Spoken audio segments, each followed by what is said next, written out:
नमस्कार मित्रांनो, आजचा आपला हा विषय थोडासा वेगळा आहे. एक प्रसंग आहे, तो प्रसंग मी तुमच्यासोबत शेअर करतोय. संदर्भातला आहे. तर मुलांनो, महाराष्ट्र शासनाने RT अंतर्गत गरीब विद्यार्थ्यांचं, गरीब पालकांच्या मुलांना शिक्षण मिळावं यासाठीची ही योजना आहे. आणि अशातूनच या योजनेतून एकाचा प्रवेश होतो. प्रवेश झाल्याच्या नंतर काय घडतं याच्या संदर्भातली ही एक गोष्ट आहे, मी तुमच्यासोबत सांगतोय. आणि काही गोष्टी या ठिकाणी मी सांगणार नाही, पण तो प्रसंग तुमच्यासमोर आणायचा माझा विचार होता आणि तो मी आणतोय. RT अंतर्गत एकाचं प्रवेश झाला एका नामांकित शाळेमध्ये. प्रवेश झाल्यानंतर आता शाळेंचे काही उपक्रम असतात विविध, की अमुक नावाचा प्रोजेक्ट तुम्ही करून आणायचा आहे, अमुक नावाच्या गोष्टी तुम्ही घरून तयार करून आणायच्या. RT अंतर्गत प्रवेश झाल्यामुळे यांच्या घरच्यांचं कोणाचंही शिक्षण तेवढं झालं नव्हतं. हे मुळात गरीबच होते.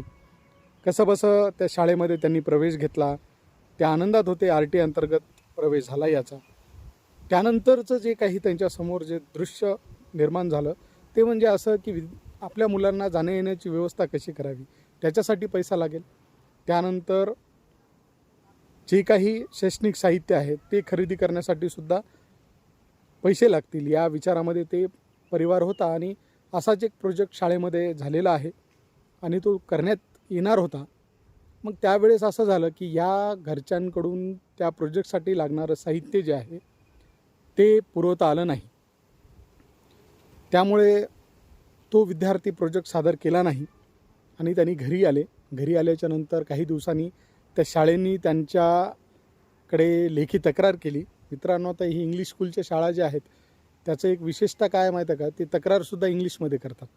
मग ते घरच्या पालकांना इंग्लिश येईल अथवा न येईल हा प्रश्न त्यांचा आहे, पण तरीसुद्धा हे ते पत्रव्यवहार केले जातात. आणि तसाच तो पत्रव्यवहार झाला. आणि त्यानंतर त्यांनी सांगितलं की याच्यात काय आहे. तर मी म्हटलं, बा प्रोजेक्ट वगैरे काय होता का, आणि प्रोजेक्ट करायचा होता, तो झाला नाही, असा तो विषय होता. आणि प्रोजेक्ट न केल्यामुळे त्यांना ती नोटीस देण्यात आली होती. त्यानंतर संबंधित शाळेकडे आम्ही गेलो. शाळेच्या संबंधित प्रमुखांना भेटलो आम्ही. विचारलं त्यांना की प्रोजेक्ट ही गोष्ट खूप महत्त्वाची आहे का. तर त्याने सांगितलं, नाही, ही करावीच लागते, एवढं साहित्य लागतं आणि एवढं साहित्य आणून तुम्ही प्रोजेक्ट कराव्या लागतात. मला विचार पडला की प्रोजेक्ट आणणं गरजेचं आहे का. यांचं RTA प्रवेश झालेला आहे आणि या अशा प्रवेशामध्ये तर त्यांची परिस्थितीच नाही शिक्षण चांगलं हे करण्याची, आणि तुम्ही प्रोजेक्टसाठी वेगळा स्वतंत्र खर्च करा असं सांगताय, असं त्यांना विचारलं. त्यानंतर त्यांनी मला सांगितलं की हे कंपल्सरी आहे आणि हे तुम्हाला द्यावंच लागतं. आणि दोन्हीही त्या मुलाचे आईवडील थोडेसे नाराज झाले, कारण त्या मुलांना पण वारंवार वर्गामध्ये म्हणायचे की तुम्ही प्रोजेक्ट नाही केलात, कशामुळे केला नाहीत, बऱ्याच काही गोष्टी त्यांच्या स्तरावर त्यांनी केल्या. मी शाळेवाल्यांना एक प्रश्न विचारला की विद्यार्थी दरवर्षी तुमचे प्रोजेक्ट करतात, हे आम्हाला मान्य आहे. तुमच्या शाळेमधल्या प्राध्यापकांनी किंवा शिक्षकांनी एखादा प्रोजेक्ट सादर केला आहे का विद्यार्थ्यांसाठी, असा कधी तुम्ही प्रोग्राम घेतला आहे का, हा छोटासा प्रश्न मी त्यांना विचारला. त्यानंतर जवळपास मला हा प्रश्न विचारल्यापासून सायंकाळपर्यंत तरी त्या संबंधित व्यक्तीने मला कोणतेही उत्तर दिलं नाही. तर मित्रांनो, मला एवढंच म्हणायचं आहे की प्रोजेक्ट तयार करून आणण्याची जी प्रक्रिया आहे त्या मुलांना सांगितली जाते.